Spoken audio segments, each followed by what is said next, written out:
Iran ने यह भी बताया कि हमारे पास 6 माह लड़ने की अभी सलाहियत मौजूद है, ऐसा नहीं है कि लड़ाई अभी खत्म हो जाएगी। यानी जो हिकमत अमली है ईरान की वो ये रही कि उन्होंने पहले सस्ते हथियार भेजे, यानी सस्ते मिसाइल भेजे, पुराने सेकंड जनरेशन तक के उन्होंने मिसाइल भेजे, और जदीद मिसाइल उन्होंने भेजे नहीं, हाइपरसोनिक मिसाइल्स या जिन्हें जो एक्यूरेट बैलिस्टिक मिसाइल्स हैं उनको ईरान ने नहीं भेजा। ईरान ने अपने पुराने मिसाइल भेजे और पुराने ड्रोन भेजे। खुदकुश ड्रोन है वो, शायद ड्रोन जैसे कहते हैं, वो खुदकुश है। यानी नॉर्मली हमने ड्रोन देखे थे ना, ड्रोन आता है ऊपर से गुजरता है, मिसाइल फेंकता है, तबाही होती है, ड्रोन चला जाता है, ऐसा नहीं है।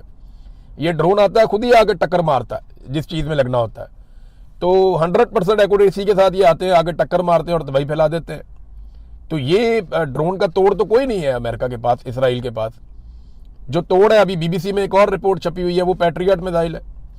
और जो पैट्रियट का एयर डिफेंस सिस्टम है उसकी बैटरियां वहां लगी हुई है पूरे रीजन के अंदर, और पैट्रियट का एक एक मिसाइल जो है वो 4 मिलियन यानी 40 लाख अमेरिकी डॉलर का है।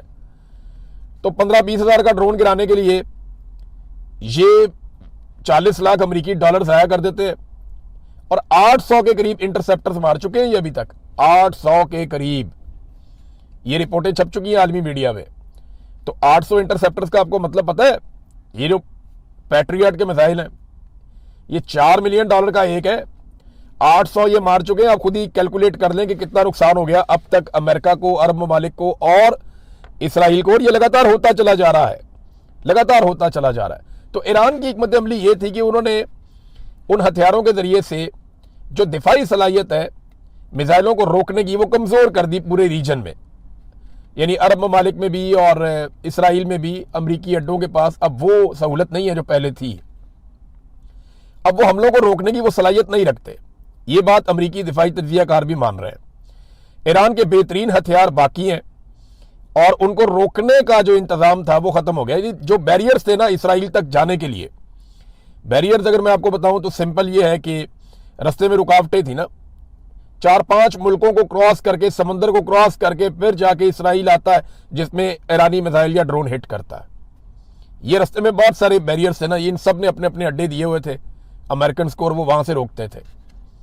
अब मामला ये है कि वो रोकने की सलाहियत या तो खत्म हो गई या बहुत कमजोर हो गई। तो इम्कानात बढ़ गए हैं कि ईरान के हथियार या मिसाइल या ड्रोन्स वो आसानी के साथ इसराइल को हदफ बनाए। और अब ये हो रहा है।